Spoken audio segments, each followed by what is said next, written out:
7 messages from God for you. 1. God loves you. God will protect you. 3. God is always with you. 4.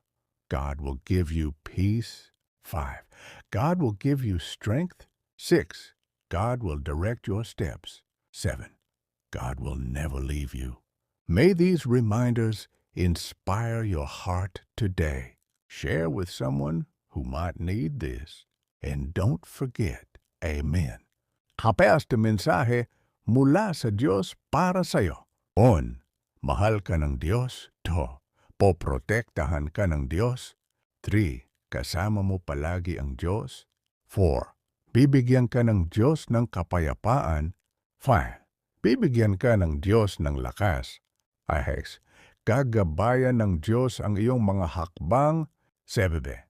Hindi ka iiwan ng Diyos. Naway magbigay inspirasyon ito sa iyong puso ngayon.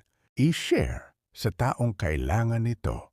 At huwag kalimutan mag-Amen